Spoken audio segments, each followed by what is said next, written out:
ম্যাচের সময় 87 minute. Corner kick নিতে এলেন রদ্রিগো ডি পল। শর্ট কর্নারে বল বাড়িয়ে দিলেন আর্জেন্টাইন সুপারস্টার লিওনেল মেসিকে। বল শুট না দিয়ে পূর্ণ আশ্বাস নিয়ে বল পাস দিলেন বক্সের বাইরে থাকা এনজো ফার্নান্দেসকে। মেক্সিকোর 3 ডিফেন্ডারকে ড্রিবল করে কোনাকুনি নেয়া শুট ওচোয়া পরাস্ত বল জালে জড়ালো। এনজো পেয়ে যান তার ক্যারিয়ারের প্রথম ওয়ার্ল্ড কাপ গোল।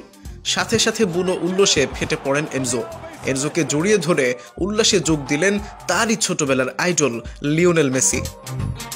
2001 সালের 17 জানুয়ারি বুয়েন্স এইরেসে জন্মগ্রহণ করেন এনজো। রিভার প্লেট কিংবদন্তি এনজো ফ্রান্সকোলির খেলার প্রতি মুগ্ধতায় বাবা নাম রাখেন এনজো জেরিমিয়াস ফার্নান্দেস। ছোটবেলা থেকেই খেলার প্রতি আগ্রহ ছিল ছোট্ট এনজোর। ছোট থেকেই লিওনেল মেসিকে আইডল মেনে তার মতো ফুটবলার হওয়ার ইচ্ছা বুনা শুরু করেন এনজো। মাত্র 6 বছর বয়সে রিভার প্লেটের ইউথ একাডেমিতে যোগ করেন এনজো। কিন্তু এনজো রিভার প্লেটের মূল দলে জায়গা করে নিতে অনেক কাঠগড় পোড়াতে হয়েছে। অবশেষে 2019 সালে এনজো রিভার প্লেটের মূল দলে খেলার সুযোগ পান। কিন্তু 1 সিজন পর তাকে ডিফেন্সা ওয়াই জাস্টিসিয়া ক্লাবে লোনে পাঠানো হয়। 1 সিজন পর আবারও পুরনো ঠিকানায় ফিরে আসেন। এই সময় নজরে আসেন পর্তুগিজ ক্লাব বেনফিকা ক্লাবের। 2022 সালে 10 মিলিয়নে রিভার প্লেট থেকে বেনফিকায় যোগ দেন এই আর্জেন্টাইন মিডফিল্ডার। বেনফিকায় ভালো পারফরমেন্সের দরুন জায়গা করে নেন 2022 সালের আর্জেন্টিনা জাতীয় দলের প্রাথমিক স্কোয়াডে। সৌদির সাথে ম্যাচে 59 মিনিটে বদলি হিসেবে ওয়ার্ল্ড কাপে অভিষেক হয় এনজোর। কিন্তু স্ক্যালোনির আস্থার পুরোপুরি প্রতিদান দেন মেক্সিকোর বিপক্ষে।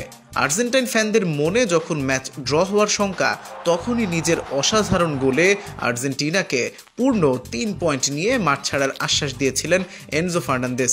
পোল্যান্ড ম্যাচের 67 মিনিটে তার অ্যাসিস্টেই স্কোর 2-0 করেন হুলিয়ান আলভারেজ, যার ফলে রাউন্ড অফ 16 নিশ্চিত করে আর্জেন্টিনা। পুরো ওয়ার্ল্ড কাপ কাটিয়েছিলেন স্বপ্নের মতো, জিতেছেন FIFA young player of the ইয়ারের অ্যাওয়ার্ডও। ওয়ার্ল্ড কাপের এই পারফরমেন্স পরে বেনফিকায় ক্যারি করেন তিনি, যার ফলে খুব দ্রুতই অনেক বড় ক্লাবের নজরে আসেন এনজো। অবশেষে 2023 সালে প্রিমিয়ার লিগ ইতিহাসের সর্বোচ্চ সাইনিং 106.8 মিলিয়নে 8 বছরের চুক্তিতে ইংলিশ জায়ান্ট ক্লাব চেলসিতে যোগ দেন এনজো। দেখতে দেখতে আর্জেন্টিনার মিডফিল্ডের প্রাণ বিন্দু হয়ে দাঁড়িয়েছেন তিনি। ইতিমধ্যে জাতীয় দলের হয়ে সম্ভাব্য সকল জিতে ফেলেছেন এই ফিল্ডার। চেলসিতেও এনজো মরেস্কোর অধীনে নিজের সেরা সময় পার করছেন। এনজো যেন দিন দিন আরও পরিণত হচ্ছেন, সেই সাথে সমালোচকদের সমালোচনার জবাব যেন মাঠে দিয়ে যাচ্ছেন তিনি। বর্তমানে খেলছেন প্রিমিয়ার লিগের দল চেলসিতে, সেখানেও তার পারফরমেন্স খুব চমৎকার। শুরুতে একটু কষ্ট হলেও এখন মানিয়ে নিয়েছেন পরিবেশের সাথে। এই মৌসুমে যে চেলসি টপ 5-এ আছে, তার পিছনে বড় অবদান আছে এনজো মার্তিনেজের। গোল অ্যাসিস্টের হিসেবে 6 গোল 8 অ্যাসিস্ট হলেও মাঠে তার ইম্প্যাক্ট অসাধারণ। এমনি তো আর তাকে এই সময়ের সেরা ডিফেন্ডার হিসেবে গণ্য করা হচ্ছে না। শেষমেশ একটা কথা বলবো, এগিয়ে যাও এনজো, তুমিও আগামীর চ্যাম্পিয়ন। শুভ জন্মদিন এনজো।